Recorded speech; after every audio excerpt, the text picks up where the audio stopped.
आयोगाची जी ओरिजिनल जी डेडलाईन होती त्याच्यामध्ये आपण ह्याच्यामध्ये 2002ची जी यादी आहे त्याला त्यांनी बेस पकडलेला आहे आणि शहरी भागात विशेषतः आणि सर्व शहरात थोडंसं नागरिक बऱ्याच वेळा ट्रान्सफर होत असेल किंवा घरात बदलणे असेल, त्यामुळे बरेचसे आपले जे अर्ज आहेत ते त्याला म्हणजे जेवढे लोकांचे नाव आजच्या घडीला मतदार यादीत आहेत तेवढ्या सर्व लोकांचं जे ज्याला म्हणून जे अर्ज भरून घेऊन मग ते डिजिटाईज करणं अपेक्षित आहे, जे ऑनलाईन परत अपलोड करतात जे BLO आहे.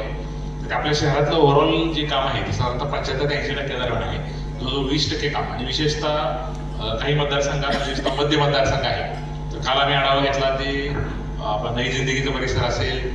मला विशेष वाटतं आम्हाला की त्या भागात जे राहणारे जे आपले नगरसेवक आहे, नई जिंदगी आहे, मजुरवाडीचा काय पार्ट आहे, त्याचबरोबर दक्षिण मधला पण कुठला एरिया होता, सोरेगावचा काही एरिया आहे की तिथं जुळे सोलापूरचा लागून असलेला भाग आहे. तर त्या ठिकाणी ते प्रमाण म्हणजे जे अर्ज जे आहेत आता सध्या असलेले मतदार त्यातल्या 60% मतदारांचंच फक्त माहिती आपल्याला प्राप्त झाली, अजून 40% मतदारापर्यंत पोहोचता आलेलं नाही.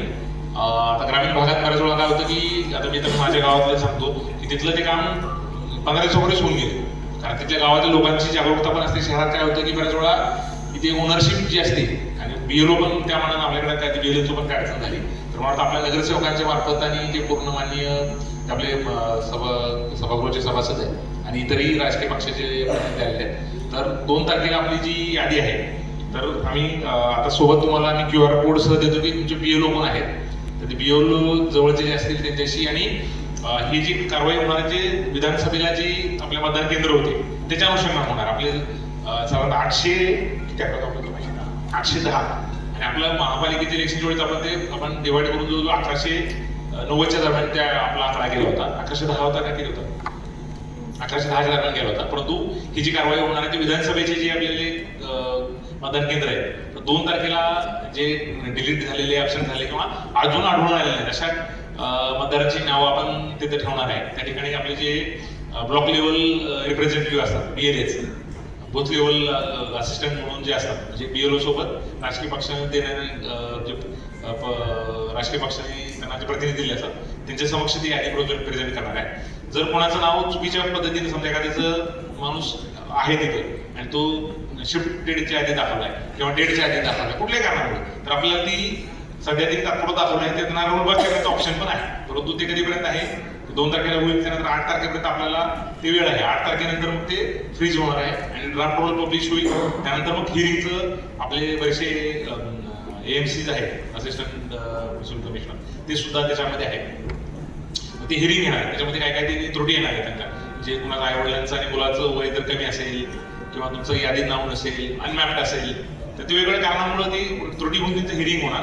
हिअरिंग होऊन मग त्याच्यामध्ये म्हणजे काही लोक जर समजा अपात्र असतील त्याचे वगळले जातील, काही चुकीचे वगळले गेले असतील त्याच्या नावं ऍड करण्याचे मग त्याच्यामध्ये आपण जशी अर्धन्यायिक न्यायालयामध्ये जशी सोनवते सोनं निवडून पुढची प्रक्रिया होणार.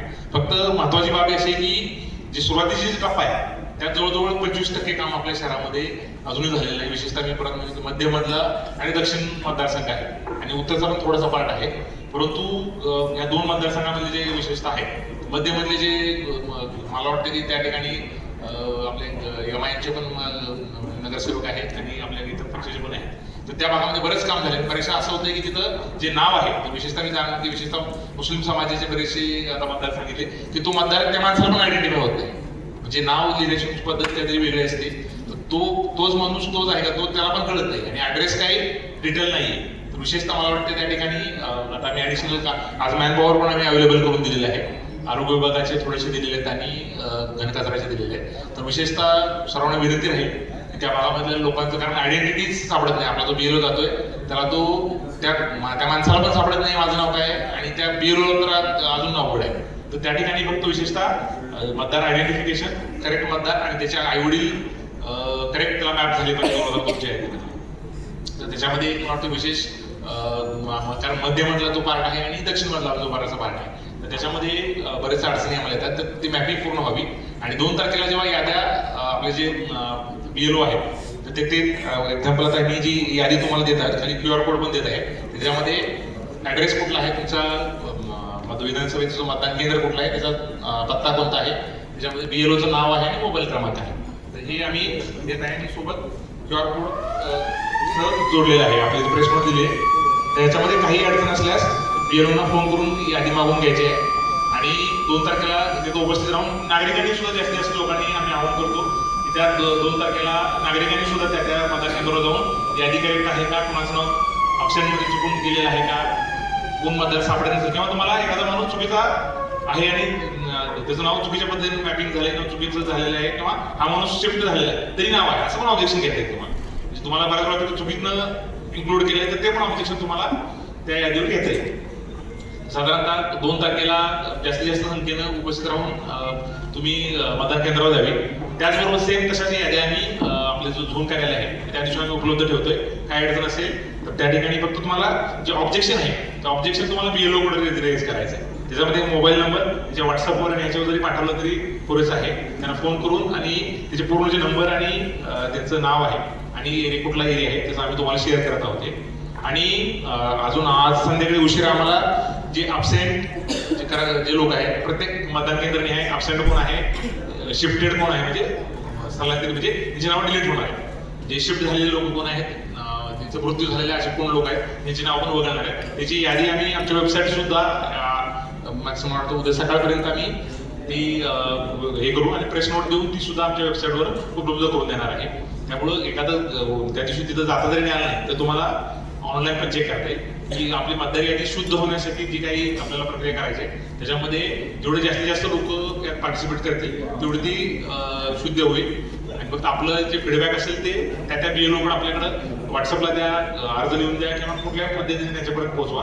आणि 8 तारखेला एकदा ही प्रक्रिया क्लोज झाली की पुन्हा आपल्याला त्यात एक्सटेन्शन मिळण्याची शक्यता कमी आहे.